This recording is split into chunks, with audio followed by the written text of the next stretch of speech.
참선 경어 공부를 시작하겠습니다. 잠시 화두 참선을 하고 공부를 시작하겠습니다.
자, 오늘 41쪽에 세 가지 폐단을 조심하라 하는 부분인데요. 그 옆에 40쪽에 의정과 하나가 되라는 부분이 있죠. 지난주에 공부를 했습니다마는 화두 참선하는 데는 이 화두 의정이 가장 중요해요. 의정, 화두를 의심하는 감정이란 뜻입니다. 보통 우리가 화두를 참선하는데 화두를 이제 의심을 하잖아요. 이제 우리가 지금 받고 있는 화두가 이 몸뚱어리 끌고 다니는 이것이 무엇인가 이렇게 이제 화두를 이렇게 새기면 이제 이 화두를 답을 알지 못하니까 이걸 의심을 쭉 지속시킨다 그랬죠. 의심을. 그래서 의심을 지속시키는 그걸 우리가 이렇게 생각으로만 의심을 지속시켜 갈 수가 있죠. 이것이 무엇인가, 무엇인가, 이렇게 순수한 의심인데, 이 순수한 의심이 이제 지속되고 깊어지면 하나의 감정 상태가 되는 거예요. 감정 상태. 가령 예를 들면은 우리가 이제 처음 이렇게 만났을 때는 서로 대면 하잖아요. 낯설고 생소하고 익숙지 않잖아요. 근데 한 번, 두 번, 세 번, 네 번 자주 볼수록 익숙해지고 약간 감정이 생기죠. 궁금하기도 하고, 그죠? 관심도 갖고, 이게 감정이 생기잖아요. 마찬가지로 화두도 처음에는 이 화두를 딱 받았을 때, 화두를 딱 챙겼을 때 이게 무슨 너무 낯설단 말이에요. 이게 생소하단 말이에요. 그래서 이게 굉장히 낯설고 생소하고 이제 생경한데 이게 이제 반대로 화두는 낯설지만은 망상, 번뇌, 잡념은 익숙하잖아요. 나만 그래요? 잡념은 익숙하다고요. 그래서 우리가 지내요. 우리가 이제 잠이 잘 안 올 때나 잠에서 깨었을 때 그 익숙하게 짓고 있는 소설도 있고 집도 있고 뭐 여러 가지 드라마도 있잖아요. 나만 그래요?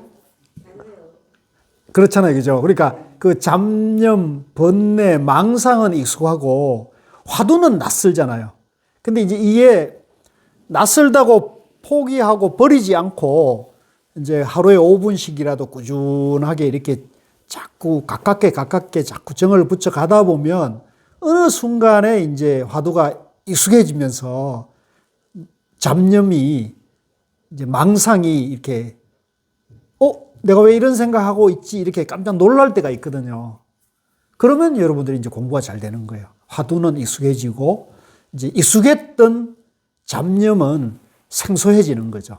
그렇게 되면은 이제 우리 인생에 내 사고의 전환이 일어나겠죠. 생각의 전환이 일어나는 거죠. 그러니까 정견은 익숙해지고 삿된 망상은 낯설어지게 되는 거죠. 지금은 반대로 남하고 시비 분별하는 건 익숙하고 그래서 남만 쳐다봐도 저 사람 단점이 뭘까 허물이 잘 보이는데 나만 그래요? 남을 보면 허물만 보이는 게 나만 그렇습니까? 그렇죠? 남을 볼 때 저 사람 허물이나 단점이 잘 보이는데 이게 이제 화두가 익숙해져 가지고 화두가 가까워진 사람은 사람을 볼 때 항상 장점을 보고 분별을 떠나서 보고 이제 이렇게 되는 거죠. 그래서 그게 이제 생각으로 되는 것하고 화두를 하게 되면 이제 화두는 감정을 정화하고 감정을 내 생각을 정화를 하는 거니까 이제 내가 생각으로 되던 것이 아니라 딱 보면은 바로 딱 되는 그런 이제 체험이 되는 거거든요. 그래서 화두는 그런 기능이 있기 때문에 그걸 자꾸 화두 공부를 자꾸 지어가야 돼요. 어떻게? 감정으로 만들어 가야죠. 감정. 그래서 이제 지난번에도 말씀드렸지만 우리가 이제 가족이나 부모나 자식 같은 경우는 사람이 아무리 많은 시장 바닥이나 백화점 안에도 지하철에도 저 멀리 뒤통수만 딱 봐도 뒷꼭지만 봐도 저거 우리 엄마다. 예? 저 우리 딸이다. 이게 느낌이 오잖아요. 그죠? 그렇듯이 화두도 수만 가지 잡념 속에 하나의 생각이 아니고 지금은 초심자들은 수많은 잡념 중에 화두는 한 생각에 지나지 않는데 이게 이제 모든 잡념 망상을 싹 청소하는 한 생각이 되게 만들어야 되는 거죠. 그게 화두라는 거죠. 화두. 모든 번뇌, 망상, 잡념을 싹 청소할 수 있는 것이 뭐냐? 화두라는 거죠. 화두. 그래서 그 화두가 이제 깊어지려면 감정으로 들어야 된다. 그래서 오늘 이제 좋은 인연으로 봉암사에서 이제 철야를 하게 됐거든요. 그래서 마침 이제 신청하신 분들이 계셔가지고 같이 가는데 화도하다가 아이고 내가 왜 여기 왔지? 이 잠도 안 자고 무슨 짓인가 이런 생각이 들 수도 있는데 이거를 이제 감정 상태로 만들어야 돼요. 이제 이 몸뚱이 끌고 다니는 이것이 무엇인가 이렇게 해가지고 내 마음에 하나의 화두만 딱 생각하면 울컥울컥하고 화두만 생각하면은 내가 왠지 모르는 감정이 딱 사로잡히는 상태가 되면은 이런 사람은 공부를 참 잘하고 공부가 깊어져가지고 바로 동정이래도 체험하고 이제 몽중이래도 체험하고 이제 오매이래도 갈 수가 있는 거거든요. 그래서 요 의정이 굉장히 중요하다. 요걸 여러분들이 꼭 명심해 뒀다가 공부가 안 되거나 공부에 망상이 일어날 때 교수님이 의정으로 바로 들어가라 했다. 이제 감정 상태를 화두 의정으로 바로 들어가라. 그걸 여러분들이 이제 지금 제가 이렇게 말로 설명을 드리는데 이거는 말을 들어가 되는 건 아니잖아요. 화두를 사랑하면 될까요? 뭐 그것도 한 방법일 수 있습니다. 그 대신에 그 사랑은 이제 미움과 양변이 되는 사랑이 아니고, 그죠? 절대 사랑이 돼야 돼, 절대 사랑. 이 화두야말로 나를 영원한 대자유, 영원한 행복, 생로병사의 모든 고통으로부터 나를 벗어나게 하는 유일무이한 길이다. 이렇게 이제 확신을 가지고 이제 화두를 이제 사랑해 들어가십시오. 자, 그렇게 하시고요. 41쪽으로 넘어갈게요. 자, 세 가지 폐단을 조심하라. 공부가 되기를 바란다면 천근되는 짐을 어깨에 걸머진 듯하여 팽개치려 해도 내려놓지 못하는 형편이 되어야 한다. 이제 우리가 살아가다 보면 내가 책임을 져야 될 일이 있잖아요. 그죠? 내가 책임져야 될 일이 그 무게가 이제 천근 만근보다 더 무거울 수도 있고 또 가벼울 수도 있고 그러는데 마찬가지로 이 화두도 비록 한 생각이지만 이것이 이제 책임감을 가져야 돼요. 화두를 통해서 내가 생사해탈의 길이다. 이런 이제 무거운 책임, 짐을 가진 듯이 해야 된다는 거죠. 또한 잃어버린 중요한 물건을 찾듯 이제 가령 여러분들 집에 장롱 안에 한 1억짜리 수표를 숨겨놨는데 한 1억짜리 다이아몬드를 숨겨놨는데 이게 어디 가고 없어요. 잠이 옵니까? 잠이 오는가 봐요. 장롱 속에 있는 거야, 그냥 있는 거야. 장롱을 뒤져봤는데 없어. 그러니까 그러면 잠이 안 오죠. 그죠? 이 잡듯이 뒤져가지고 다이아몬드를 찾든지 1억짜리 수표를 찾을 거 아닙니까? 그런 마음으로 해야 된다는 거죠. 화두를 할 때 그냥 든다 이런 생각이 아니어야 된다는 거죠. 이거는 1억짜리 수표보다 더 귀한 거다. 한 3캐럿짜리 다이아몬드보다 더 귀한 거다. 이런 마음이 돼야 된다는 거죠. 잃어버린 중요한 물건을 찾듯 하여 확실하게 찾아내지 못하면 맹세코 마음을 놓지 말아야 한다. 이런 마음이 돼. 이런 마음. 화두는 이 과정에서 절대로 아집과 집착과 아르마리, 요게 이제 세 가지 폐단이에요. 첫째는 아집이죠. 아집. 이게 참 무섭습니다. 이제 내가 있다는 생각, 나라는 생각, 내가 누군데 하는 생각. 우리가 보통 저작거리에 가서 이제 남들하고 시비를 붙으면 보통 이제 우리가 그러잖아요. 너 누구야? 너 나 몰라? 이렇게 많이 하지 않아요? 나이가 몇 살이야? 뭐 이렇게. 이제 그 아집부터 그런 긴박한 상황에도 아집부터 나오거든요. 그 다음에 이제 아집이 이제 병이 되고, 집착이 있죠, 집착. 이제 집착은 이제 내가 안 좋은 습관 또는 내가 옳다는 그런 마음, 그죠? 내가 옳다는 견해, 이제 이런 거. 또 내가 이만큼 공부했다는 거. 이제 불자들 중에 이런 것도 이제 병이에요. 내가 이만큼 공부했어. 내가 어떤 큰 스님도 알아. 또 이제 조금 더 나가면 내가 그래도 봉암사에서 내가 철야도 한 사람이야. 이런 것들이 이런 거리 간판이 될 수가 있는 거예요. 간판이. 그죠? 이런 것도 집착인 거거든요. 이거 사실 아무 소용이 없는 거잖아요. 그게 뭐 소용이 있어요. 그 다음에 이제 아르마리는 이제, 우리 저하고 공부하는 분들은 제가 처음부터 정견을 세우십시다. 이렇게 얘기를 하잖아요. 이제 정견의 반대가 아르마리거든요. 그러니까 아르마리는 이제 내가 사유분별로 내가 이제 생각으로 이치로 이제 내가 알았다. 이렇게 해가지고 공부에 그게 이제 만족해서 그게 머물러 있는 경우거든요. 그래서 요즘 우리나라에 이제 참선하는 분들 중에 유튜브 활동하는 사람들 중에 가끔 보면 이제 아르마리로 깨달았다고 나는 공부를 다 끝냈다고 견성했다는 사람들이 가끔 보여요.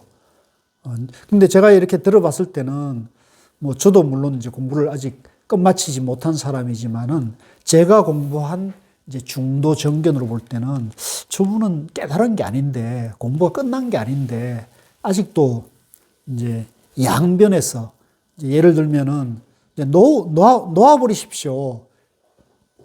아무것도 없습니다. 이제 우리가 이제 오늘도 공부를 했지만은 이제 영기와 무아를 공을 조금 이해하면 이 우주 만물이 실체가 없다는 걸 이해는 하잖아요. 그죠?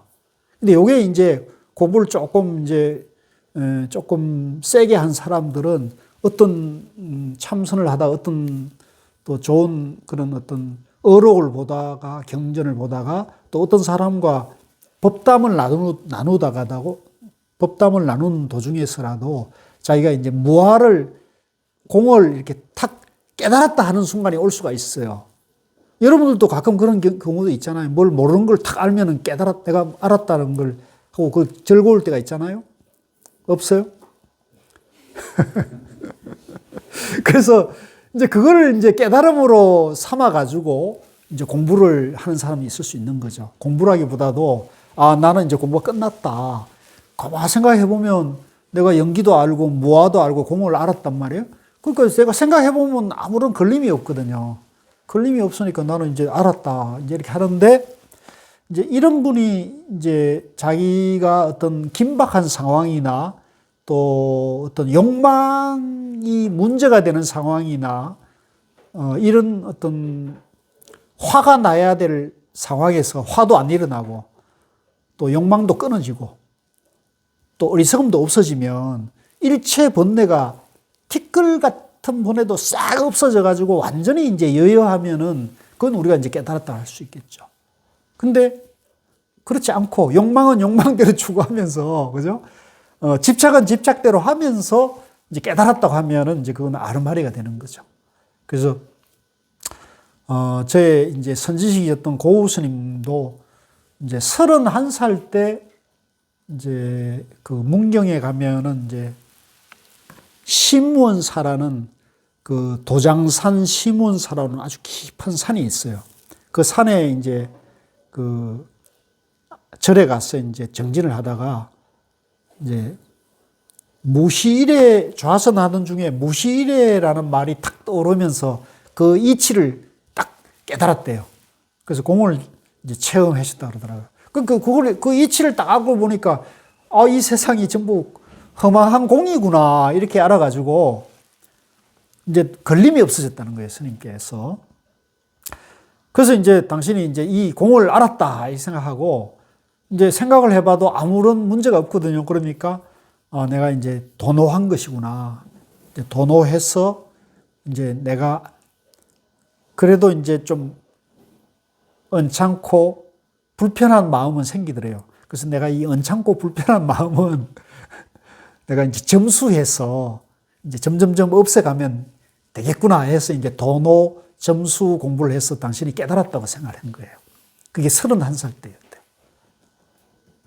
그러니까 도노 점수라는 게 이제 자기 공부가 아직 끝나지 않은 사람에게 뭔가 좋은 체험이 있으면 이걸 도노로 해석하고 자기 마음에 아직 욕망이나 이제 짜증이나 화나 그죠? 이제 어리석음이 있는데도 불구하고 공부가 끝났지만은 내 남아있는 요거는 차차차차 닦아가면 된다. 점수하면 된다. 이런 식으로 자기의 어떤 그런 아직 남아있는, 번뇌가 아직 남아있는 사람에게 이 공부를 깨달음으로 인정해 줄 수 있는 이론적인 논리가 뭐예요?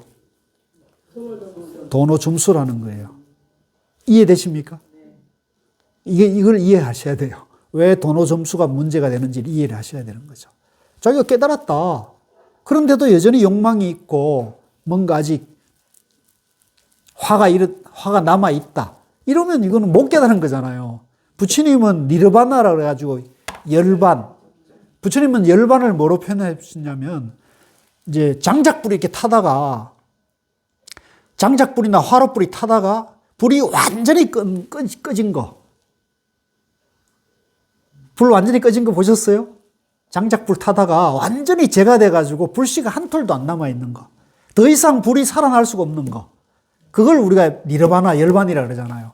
그러니까 번뇌, 우리 마음속의 번뇌가 욕망이나 집착하는 마음이, 화나는 마음이 완전히 없어져야 돼요. 그건 누가 알겠어요? 가장 자기가 먼저 알겠죠. 근데 내가 이제 이치로 이제 영기와 무와 공을 깨달았다, 이해했다 해서 이렇게 뭐 모르는 게 없다 생각해 보니까 모르는 게 없지만은 여전히 이제 안에 미세한 욕망이 일어나거나 화가 일어나는 게 있는데 이제 이걸 합리화시킬 수 있는 논리적인 그 명분이 이제 도노 점수라는 거죠. 그래서 대부분의 이 도노 점수 관을 가지고 공부하는 사람들은 자기가 공부하다가 조금 체험, 크고 작은 체험이 되면 내가 이제 깨달았다. 공부가 끝났다. 이렇게. 그래서 지금 유튜브에서 뭐 견성했다 그러고 이제 깨달았다 그러고 큰 소리 치는 사람들은 대부분 그분들의 공부 관점이 도노 점수를 하는 분이에요. 그래서 내가 뭐 지금 여기서 누구라고 얘기 다 할 수 있지만 그 얘기는 참 할 수 없고 그래서 그거를 유념해 봐야 돼요. 그게 이제 정견이에요, 정견. 바른 안목을 갖추지 않으면 엉뚱한 공부를 쫓아다니면서 이제 도노했다. 우리 스님 도노했다. 점수만 남아있다. 깨달은 겁니까? 못 깨달은 겁니까? 부처님 기준에서는 안 맞는 얘기라요. 근데 이거는 이제 이 북방에 이제 우리 불교가 오면서 불교의 이제 깨달음 수준이 굉장히 낮아지면서 자의적인 해석을 한 거예요. 그래서 이건 잘못된 견해다 이렇게 봐야 되고 우리가 부처님의 깨달음을 기준하면은 이제 무상정등각이고 이제 안욕다라 삼약삼보리심이고 그죠? 위 없는 바르고 평등한 깨달음 열반이 된 열반 이제 완전히 번뇌 욕망의 불이 화의 불이 완전히 끝난 상태. 다시 그래서 여러분들이 이제 도인 저 사람이 깨달았는지 안 깨달았는지 가서 욕을 한번 해봐요. 그러면 당신 깨닫지도 못했는데 깨달았다고 흉내내는 거 아니요? 그러면 그 얘기를 듣고 화를 내는 사람이면 아니 근데 깨닫지는 못했는데 네. 이것저것 요구를 좀 화를 안 나는 경우도 있는 거잖아요. 깨닫지 못했는데 화 안 낼 수도 있죠. 화낼 수 있는데 이제 그런 사람은 뭐 자기가 깨달았다고 하지 않는다면 문제가 안 되죠. 이제 못 깨달았는데 깨달았다 해서 문제가 되니까. 자, 그래서 요 아집과 집착과 아랫말이 여기에 대해서도 여전히 요걸 해결하는 것도 여전히 정견입니다. 정견. 이제 이 중도, 연기, 무와 공에 대한 이제 바른 견해. 아집은 병이 되고 집착은 마구니가 되며 아르마리는 외도로 빠지게 한다. 그래서 사실은 못 깨달았는데 깨달았다는 사람은 마구니거든요.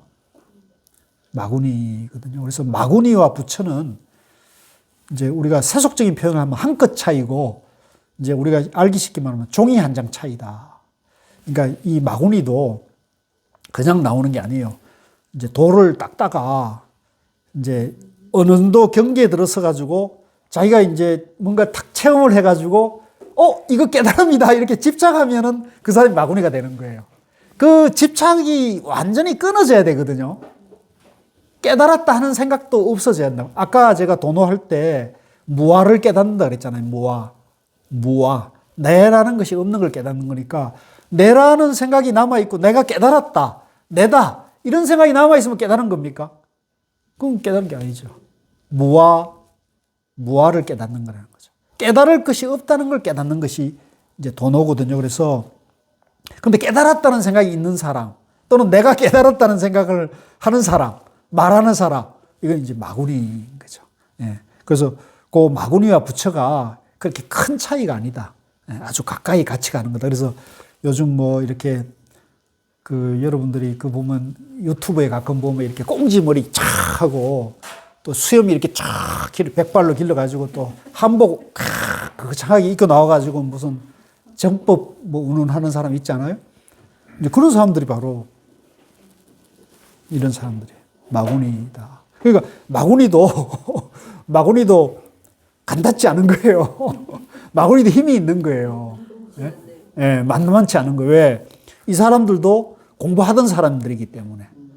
아시겠어요? 마구니도 이게 힘이 만만치 않아요. 그래서 근데 마구니는 이제 부처님 그 능엄경에 보면 마구니에 대처하는 법이 나와 있거든요. 그러니까 나중에 여러분들도 이 능엄경 공부를 한번 하면 좋은데 그 능엄경 50변마장에 가면 50가지 마구니 형태에 대해서 세세하게 분류를 해놓고 그게 대처하는 방법을 부처님 법문에 놓은 게 있어요. 굉장히 재밌죠. 어려워요. 어려운데 이제 내가 요즘 이렇게 보면 유튜브에서 뭐 정법 운운하고 뭐 이렇게 막 이렇게 쫙 나와가지고 막 큰 소리 치고 있는 사람 있잖아요. 그래서 그런 사람들이 우리가 볼 때는 마구니들이거든. 우리가 봤을 때는 마구니거든요. 또 요 근처에 가면 뭐라고 또 무슨 하늘궁 지어놓고 하는 사람들도 다 이게 예? 허경영. 여기 끌려갈 뻔했대요. 아 끌려갈 뻔했어요. 몇 번 끌려갈 뻔했습니다. 예? 테러 당하시면 어떡하려고. 뭐 테러 뭐 테러 당하면 당하죠. 뭐. 그래서 이런 사람들도 다 나름대로 힘이 있는 사람들이에요. 공부하다가 한 끗 차이가 삐끗 간 거예요. 삐끗. 내가 이만큼. 그래서 뭐 그런 사람들 나오면 항상 내가 어떻고 뭐 자기가 다 아는 것처럼 얘기하잖아요. 그죠? 근데 부처님은 굉장히 겸손하시거든요. 하심하시고. 일체 중생을 다 부처로 보는 입장이 되는데 그래서 그런데 현혹되면 안 되기 때문에 여러분들이 제가 자꾸 정견을 세워야 됩니다. 이제 여러분들이 우리가 정견, 바른 안목을 갖추면 절대 그런 데를 흔들리지 않게 되고 우리가 영원한 행복으로 갈 수가 있는 그런 나침판을 자기 마음속에 이제 갖추게 되는 거니까 이건 아무리 강조해도 이제 지나치지 않아요. 결탄코 마음을 한 곳에 집중하여 잃어버린 물건을 찾듯 열심히 공부하면 화두입니다. 화두. 이제 이런 마구니 생각이 나고 뭐가 나오더라도 항상 화두를 탁 잡아야 돼요. 예, 항상 화두를 놓치면 안 됩니다. 앞서 열심히 공부하면 앞서 말한 세 가지 폐단이 얼음 놓듯 말짱해질 것이다. 이런 아집이나 집착이나 아르마리는 전부 실체가 없는 거고 마구니도 실체가 없는 거고 병도 실체가 없는 거예요. 근데 왜 무슨 궁전 짓고 뭐 저렇게 돈을 억수로 벌고 이럽니까? 마구니들이 그럴 수 있거든요. 근데 그 능엄경에도 보면 부처님 뭐라 그랬냐면 이 마구니가 이제 이 신통도 부리고 또 이제 앞날도 내다보고 이런 능력이 있는 마구니들이 있다는 거예요. 그러면 이제 그 마구니들이 이제 힘이 있을 때는, 세력이 있을 때는, 마구니가 힘과 세력이 있을 때는 그걸 멈출 수가 없대요. 멈추게 할 수가 없다는 거예요. 왜냐하면 거기에 들어들었다가는 내가 당할 수가 있는 거지. 그렇지. 예. 워낙 세니까. 근데 이제 부처님 그걸 비유를 어떻게 하느냐면 이제 화살이 있잖아요. 화살이 활시를 떠났을 때 활이 이렇게 쭉 힘이 붙어 있을 때는 모든 걸 뚫고 가잖아요. 뭐 문도 뚫고 뭐 종이도 뚫고 뭐 철판도 뚫고 힘이 있으면 철판도 뚫고 지나가잖아요. 그죠? 그러면 아무도 막을 수가 없는 거예요. 화살이 힘이 붙어 있을 때는 아무도 멈추지 못하게 하는 거죠. 근데 힘이 닿으면 어떻게 돼요? 화살이 힘이 닿으면 그냥 툭 떨어지잖아. 이어갔다는 거예요. 마구니가 힘이 다하면 화살이 마구니가 힘이 있을 때는 아무도 그걸 대적할 수가 없다는 거죠. 근데 그 힘이 다하면 세력이 다하면 툭 떨어지듯이 힘이 다한 화살이 순식간에 툭 떨어지듯이 그렇게 이제 멈춘다는 거예요. 그래서 걱정할 거 없어요. 그래서 저게 힘이 있을 때 가만히 내버려 두면 거기에 뭐 이렇게 할 필요 없습니다. 저절로 떨어지게 되어 있습니다. 마음을 일으켜 생각을 들뜨게 하면 그 자리에서 법체와 어긋난다고 한 것도 이런 맥락에서 하는 말이다. 자, 요거는 이제 마음을 일으켜 생각을 들뜨게 하면 그 자리에서 법체가 어긋난, 요건 뒤에 나옵니다. 요게 무슨 말인지 뒤에 나오니까 보도록 하겠습니다. 자, 42쪽 보겠습니다. 9. 또렷또렷하게 깨어있는 채로 참고하라. 이제 화두할 때는 항상 우리가 또렷또렷 해야 됩니다. 또렷또렷. 화두를 들고 공부하는 납자는 쥐를 잡으려는 고양이처럼 분명하고 또렷하게 깨어 있어야 한다. 옛 사람도 적군의 목을 베지 않고는 맹세코 쉬지 않겠다라고 말씀하셨다. 그렇죠. 우리가 이제 전쟁을 하거나 전투를 하는데 적군을 쓰러뜨리기 전에 내가 쉬게 되면 어떻게 돼요? 내가 당하잖아요. 그죠? 그러니까 이제 결코 쉬어서는 안 된다는 거죠. 화두할 때도 마찬가지로 그렇지 않으면 망상의 도깨비 굴 속에 들어 앉게 되어 어둡고 캄캄한 채로 일생을 다 보내고 말 것이니 참선을 한다 무슨 소용이 있겠는가. 그렇죠. 우리가 이제 내가 생로병사의 괴로움에서 생사윤회의 괴로움에서 내가 해탈하겠다는 마음을 이제 확고히 한 사람들은 이 화두를 놓지 말고 계속 화두를 계속 챙겨가야 되는 거죠.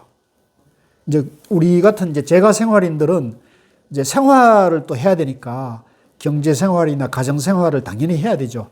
이제 가정 생활, 경제 생활을 열심히 하면서 이제 이 화두를 놓치질 않아야 되는데 이제 이거 화두를 놓아버리면 생사해탈을 할 수가 없잖아요. 생사윤회를 멈출 수 없잖아요. 그죠? 그러니까 생사윤회를 벗어나려면 이 화두를 절대 놔서는 안 된다는 거죠. 고양이는 쥐를 잡을 때 두 눈을 반짝 뜨고 네 다리를 고추 세웠다가 쥐를 잡아 입에 물어야만 비로소 만족한다. 그렇죠? 우리가 고양이가 쥐 잡을 때는 단 한순간도 한눈 팔지 않잖아요. 그죠? 그때는 설사 닭이나 개가 옆에 있다 하더라도 돌아볼 정신이 없다. 참선하는 사람도 마찬가지였어. 오직 열심히 이 도리를 밝히려고만 해야지 팔경이 눈앞에 어른거린다 해서 신경 쓸 겨를이 없다. 이제 요 팔경은 이제 8가지 경계예요. 8가지 경계인데 이제 우리가 이제 우리 삶에서 가장 우리 삶을 괴롭히는 것을 팔풍이라고도 해요. 같이 한번 해봅시다. 팔풍. 팔경. 이제 8가지 바람이라는 건데 이제 이익된다, 손해된다. 그죠? 요거 민감하죠? 내가 이익 보나 손해 보나 민감하잖아요. 또 괴롭다, 즐겁다. 이것도 민감하죠. 괴로움과 즐거움도 민감하잖아요. 또 칭찬과 비방도 민감하잖아요. 그 다음에 명예롭다, 불명예스럽다. 이것도 민감하잖아요. 이게 이제 팔풍이라고 그래요. 8가지 경계거든요. 그래서 우리가 삶을 살아가는데 우리를 가장 영향을 주는 8가지를 팔풍, 팔경이라고 합니다. 이익, 손해, 고락, 칭찬과 비방, 명예와 불명예, 이제 이런 8가지인데 이제 이런 것도 신경 써야 되겠어요? 신경 쓰지 말아야겠어요? 공부하는 데는 화두 들 때는 이런 거 신경 쓰면 안 돼요. 그럼 망상이 끼어드는 거니까. 여기서 조금만 다른 생각을 해도 쥐는커녕 고양이마저도 달아나고 마는 것이다. 그러니까 화두할 때는 오직 화두만 챙겨가야지 딴 생각에만 뭐 오늘 저녁에 저녁 공양이 뭐가 나오나? 애들 밥은 먹었나? 이런 거는 화두할 때는 그런 건 필요 없죠. 화두만, 예, 오직 화두만 챙겨야 된다는 거죠. 43쪽으로 넘어가겠습니다. 하루에 공부를 다 마치듯 하라. 제가 오늘 이 부분 보고서 아주 감동적이더라고요. 참선할 때는 날마다 하루 할 공부를 다 마쳐야 한다. 미루고 질질 끌면 백급 천생토록. 백급은 우리가 이제 1급은 아시잖아요. 1급은 헤아릴 수 없는 많은 생을 1급이라 그래요. 우리 1급. 이제 우리가 나고 죽고 태어나고 죽고 태어나고 죽고 이게 헤아릴 수 없는 생사윤회를 1급이라는데 이 1급을 100급이라고 붙여놨으니까 얼마나 크겠어요. 그 다음에 천생은 뭐예요? 1000번 태어나는 겁니다. 1000번 태어나는 거. 이 천생만급, 100급 천생토록 생사윤회를 계속 한다면 그 안에서 즐거운 날도 있겠지만 괴로운 날도 있을 거 아닙니까? 그죠? 그러니까 이 윤회라는 거는 결국 우리가 고통의 세계를 계속 받는 거예요. 미루고 질질 끌면 100급 천생토록 끝내 공부를 다 마칠 날이 없을 것이다. 그렇죠? 계속 윤회를 할 수밖에 없죠. 언젠가 나는 향 한 개비를 꽂아놓고 그것이 다 타는 것을 보고 나니 문득 이런 생각이 들었다. 공부가 늘 그저 그러하여 나아진 것도 퇴보한 것도 없다.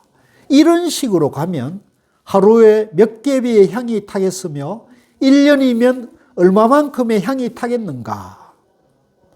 그리고는 다시 생각해 보았다. 시간은 눈 깜짝할 사이에 지나가 버리고 세월은 사람을 기다려주지 않는데 생사 문제를 아직 밝히지 못했으니 어느 날에나 공부를 마치고 깨닫게 될 것인가. 이런 통탄으로 더욱 자신을 채찍질하였다. 조금 감동이 오나요? 나만큼 감동 없는 것 같아요. 제가 원래 이제 새해 되면 60이 되거든요. 근데 60을 이렇게 돌아보면 눈 깜짝할 사이에 왔잖아요. 그죠? 돌아보면 60년이 많은 긴 세월인 것 같지만 저는 그냥 이렇게 눈 떠보니 60이에요. 여러분 어떠세요? 올해가 1년 365일에 올해가 이제 마지막 365일인데 한번 돌아보십시오. 1년 365일이 길었습니까? 순식간이었습니까? 엊그제 1월 1일이었는 것 같은데 그게 맞이네요. 똑같은 거예요. 네. 우리가 80이 됐든 90이 됐든 100이 됐든 우리가 죽는 그 순간에는 깨치지 못한 사람은, 그죠? 이 도를 밝히지 못한 사람은 순식간에 온 거예요.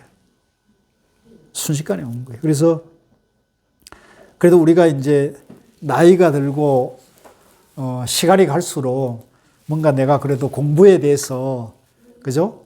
또 좋은 체험도 되고 또 더 나은 뭔가라도 행복감을 느끼려면 이제 우리가 좀 젊고 건강할 때 좀 부지런히 해야 될 것 같아요. 공감하십니까? 네. 네, 시간을 허비하면 허비할수록 우리 이제 삶이 나이가 들고 이제 건강이 이제 힘들어지면 힘들어질수록 이제 더 힘들어지는 거죠. 그래서 우리 도바님들도 이제 참 좋은 때에 저는 만나신 것 같아요. 그러니까 여러분들이 지금이 내가 너무 늦었다 이런 생각을 그때가 가장 빠른 거예요. 그 생각을 하는 때가 늦었다고 생각할 때 늦은 때다고 누가 그러는 박명수인가? 늦었다고 할 때는 이미 늦은 거라고 그 친구는 그게 박명수의 명언에 들어갔더라고요.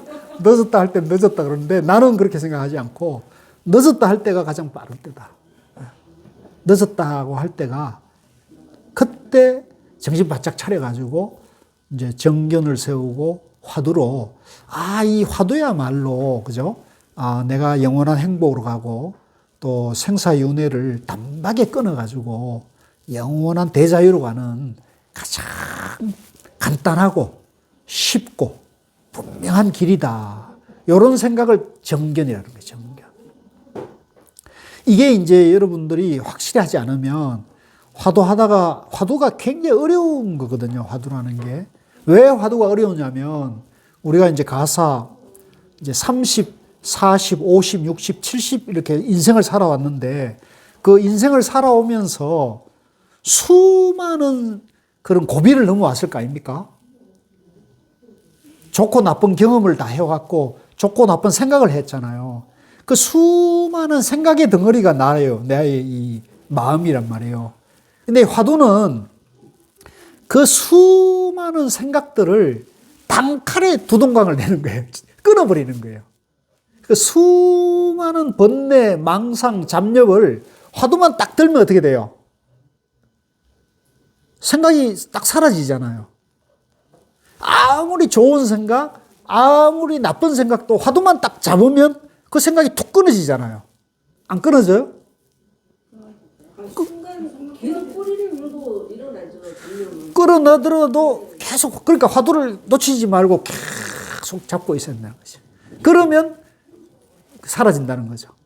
그러니까 늦었다 할 때가 늦은 거예요? 아니면 늦었다 할 때가 빠른 거예요? 화두는. 화두는 빠른 거죠. 가장 빠른 거죠. 그죠? 그래서 이제 요 화두에 대한 그 정견, 믿음이 있어야 돼요. 여러분들이. 믿음. 아, 이 화두가 나를 가장 행복하게 하는 유일한 길이다. 이런 생각을 해야 되거든요. 근데 이제 여러분들은 그렇지 못하고 뭐 좋은 집, 좋은 차, 명품 백, 뭐 좋은 일자리, 또 머니, 뭐 이런 걸 이제 여러분들이 나를 행복하게 해준다. 이런 생각을 갖고 있으면 이제 이 생각이 복잡해진다. 그래서 잘하셨습니다. 그래서 어쨌든 이제 그거를 화두할 때는 화두 한 생각이 나를 행복하게 하는 길이다. 왜? 번뇌를, 잡념을 싹 비우게 하니까. 그죠? 그렇게 하는 거니까. 그래서 그 시간을 이제 아껴야 됩니다, 이제는. 그래서 저도 이제 그 사실은 봉암사를 갈까 말까 고민을 했는데, 왜냐하면 며칠 전에 제가 봉암사 갔다 왔거든요. 그래서 갔다 왔는데, 우리 저 이제 도마님하고 같이 갔었는데, 갔다 왔는데, 제가 입에 이제 염증이 나가지고 컨디션이 굉장히 안 좋더라고요. 그래서, 이거 또 지난번 허리 다친 것도 있어갖고, 허리도 안 좋지, 입에 염증도 나가지고 컨디션이 안 좋아가지고 가서 처리하면은 이게 또 후유증이 생기는 게 아닌가 싶어서 조금 생각했는데,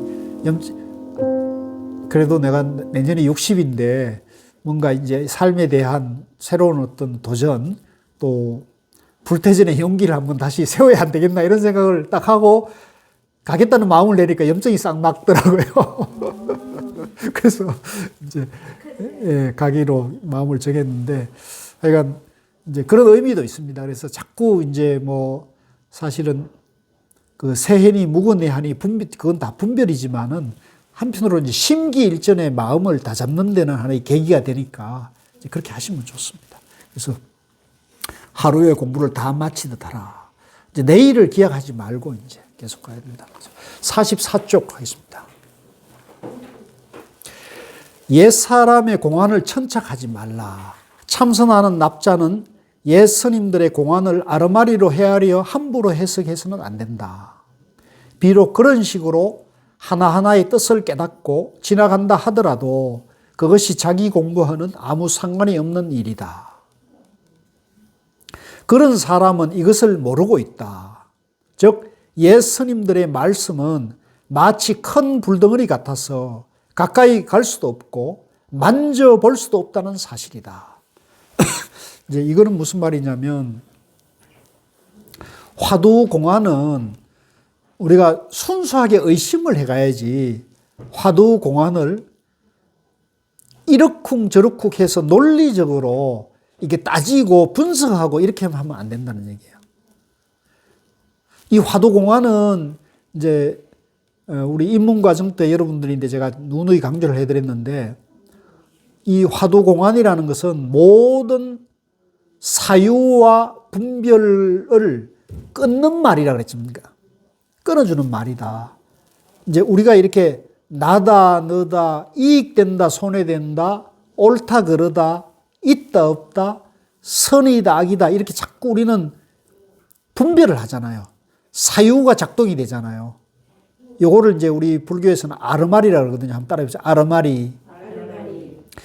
이 아르마리는 이제 철학적으로 말하면 이분법적 사고예요. 이분법적 사고. 이제 선이다, 악이다, 옳다, 그르다, 나다, 너다, 노다, 사다, 갑이다, 을이다는 게 이분법이잖아요. 양변의 이분법, 이원론적인 사고를 하고 있는 거란 말이에요. 그래서 우리는 이제 현대 교육은 전부 서양 교육이 중심이 되다 보니까 이원론적인 사고를 학습을 받아요. 나, 너. 그죠? 이제 있다, 없다, 옳다, 그르다. 나 잘한다, 못한다. 우리 교육은 항상 1등만이 잘 사는 세상이고. 그러니까 항상 상대 분별을 따져왔잖아요. 그죠? 석차를 내고. 그래서 이제 1등이 있으면 꼴찌가 있잖아요. 근데 세상이 꼭 그런 세상은 아니잖아요. 1등이 꼭 잘 사는 세상입니까? 내가 보니까 공부 못하는 사람도 잘 살더라고. 우리 뭐 예를 들면은 이번에 손흥민이나 또 골은 누굽니까? 국가대표 선수들이 공부 잘해서 축구 잘합니까? 돈 잘 법니까? 아니잖아요. 뭐 박찬호, 박세리가 뭐 학교에서 1등 해서 뭐 저렇게 슈퍼스타가 되고 돈 많이 번 건 아니잖아요. 박지성 같은 경우도 뭐 공부 잘해가지고 된 건 아니잖아요. 그러니까 자기가 저마다 타고난 자기 장기, 자기 특성, 개성을 살려나가는 공부가 교육이 돼야 되는데 우리는 무조건 이제 공부 잘하는 걸 이제 어떤 가이드라인이 되다 보니까 참 우리 교육이 참 문제가 많은 것 같아요. 이제 그것이 갖고 있는 장점도 있지만 이제 지금은 이제 병폐가 많이 나타나는 세상이죠. 그래서 공부를 잘하면 행복한 사람, 공부를 못하면 마치 사회의 낙오자가 되고 패배자가 되는 것처럼 이렇게 인생을 그렇게, 이건 잘못된 것이라요. 그래서 우리가 이 불교의 지혜, 부처님의 지혜로 공부를 잘하든 못하든 행복하게 살 수 있는 길을, 그죠? 재산이 많든 적든 행복하게 살 수 있는 길, 이제 얼마든지 남을 돕고 자기 행복하게 사는 길이 이 불교의 지혜가 있는데, 그 중에서도 이제 화두 참선은, 화두라는 것은 모든 이분법, 이원론적인 사유분별을 다 끊어주는 거예요. 어떻게? 화두라는 걸 통해 가지고, 그죠? 화두를 탁 잡으면 모든 사유분별이 다 끊어지는 거잖아요. 그죠? 그래서 요게 이제 그 화두공화는 그런 사유분별을 끊는 기능이 있고, 화두는 그런 가치가 있는 것이기 때문에 화두공환을 이제 이러쿵 저러쿵 논리적으로 이렇게 따지지 말란 얘기죠. 근데 지금 이제 우리 한국서는 이렇게 공부를 했는데, 일본에서 선을 가리키고 배워온 사람들은 이 화두공환을 논리적인 것을 붙여가지고 하나 타파하고 두 번째 화두 타파하고 세 번째 화두 타파하고 이런 식으로 단계별로 공부하는 걸 또 만들어 놓은 데가 있어요. 이제 뭐 방편으로 그렇게 하실 수는 있는데, 이제 그거는 우리 전통 가나설에서 보면 이제 잘못된 공부 방법이다. 그래서 그걸 우리가 사다리 참선법이랍니다. 같이 한번 해보죠. 사다리 참선. 우리가 이제 높은 데로 올라가면 사다리가 한 단계를 밟고 올라가는 게 있잖아요. 그런 식으로 이제 화두를 단계별로 깨닫게 이제 고안을 해놨다는데, 그거는 이제 우리 정통 가나선에서 보면 잘못된 거라요. 왜 잘못됐냐면, 우리 이대로가 영기고 뭐 하잖아요. 우리 이대로가 영기니까 본래 완전하고, 본래 이대로가 다 완전하기 때문에 이대로 깨달음이 다 갖춰져 있는 존재란 말이에요. 그죠? 이걸 우리가 이제 중도 연기, 진여 연기라고 그래요. 같이 해봅시다. 중도 연기, 진여 연기. 나 이대로가 본래 완전하다는 거죠. 우리 불교 대학원에서 이거 배우셨어요? 진여 연기? 내 이대로가 본래 완전하다. 배웠어요? 금강경에서도 핵심이 그거더라고요. 예. 나 이대로가 본래 완전하다. 그걸 이제 본래 성불이라고 합니다. 같이 봅니다. 본래 성불. 그러니까 이치로도 이게 이제 우선 여러분들에게 이제 내가 본래 부처다는 것이 이치로 논리적으로라도 이해라도 이게 이해되면 참 좋아요. 이해되십니까? 이게 저는 이제 이걸 이치로 논리적으로 내가 본래 부처라는 것을 이제 이해하는 그것이 이제 성철스님 백일본문 상권의 근본불교 사상에 보면 이제 12연기와 12연기의 재해석편이 나오거든요. 거기 보면 이제 성철스님이 이제 이 부처님 깨달음 세계인 이 연기를 생멸로 이제 해석하고 보는 견해가 있고 불생불멸로 중도로 진여로 생멸이 없는 연기로 해석해야 한다는 견해가 나오거든요. 굉장히 어려운 건데 그걸 이제 그 어려운 거를 제가 10번 읽고 이해가 되더라고요. 이해가 되더라고요. 그러니까 제가 그게 이해되니까 부처님 깨달음 세계가 이해되니까 나에 대한 가치관, 세상을 보는 세계관이 전부 중도 연기구나. 이대로 다 완전하구나. 더하고 덜할 게 없다. 부정불감이고 불생불멸이고 나는 것도 없고 멸하는 것도 없구나. 불생불멸이고 부정불감이라는 거를 또 더러운 것도 깨끗한 것도 없다는 거를 이해가 되니까 그렇게 마음이 편해지더라고요. 그래서 이런 공부를 집중적으로 이제 하는 것도 필요한데 우리 도반님들은 지금 여기 참선 경어를 공부를 하고 있으니까 그 유튜브를 뒤지든 해서 그 백일본문 강의가 유튜브에 올라온 게 있거든요. 그걸 계속 들으십시오. 그래서 이제 이해가 된 분은 다음 단계로 그걸 화두는 그걸 체험하는 거고 이제 이해가 안 되면 내라는 존재, 내 자신에 대한 가치가 이제 완전하지 않거든요. 내가 내 자신에 대한 가치관이 확고해진다는 건 뭐냐면 내가 본래 이대로 완전하다. 내가 본래 성불에 있다. 내 마음이 그대로 부처님 마음하고 똑같다. 이렇게 생각을 하면 내가 이제 힘든 일을 만나거나 좋지 않은 어려운 일을 만나더라도 내 자신에 대한 믿음이 있잖아요. 자존감이 있잖아요. 그럼 내가 내 자신에 대한 믿음과 자존감이 있는 사람은 아주 어려운 일을 만나고 아주 불행을 만나더라도 흔들릴까요? 안 흔들릴까요? 흔들리지 않는 자존감이 있는 거죠. 그게 이제 100% 완성된 분이 부처님인 거죠. 부처님은 이제 당신 마음을 깨치고 보니까 당신 마음의 영원한 행복을 발견하셔서 중도 연기란 존재 원리를 발견하고 보니까 글식을 해도 평생 글식을 해도 행복하다는 것을 아신 거죠. 그래서 이 당신 마음의 깨달은 그 자리가 너무나 위대하고 비교할 가치가 없다는 걸 발견했기 때문에 이 마음이 부처라는 것을 알려주기 위해서 부처님은 글식이라는 방법을 쓰신 거예요. 글식이라는 방법. 부처님 깨치고 평생 45년 동안 글식을 하셨잖아요. 그걸 부처님이 우리에게 주는 메시지예요.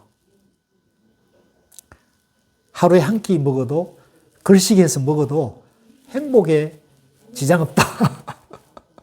불행하지 않다. 근데 우리는 지금 이원론적인 분별적 사고가 있으니까 글식 그러면 우리가 안 좋은 생각을 하고 있잖아요. 그죠?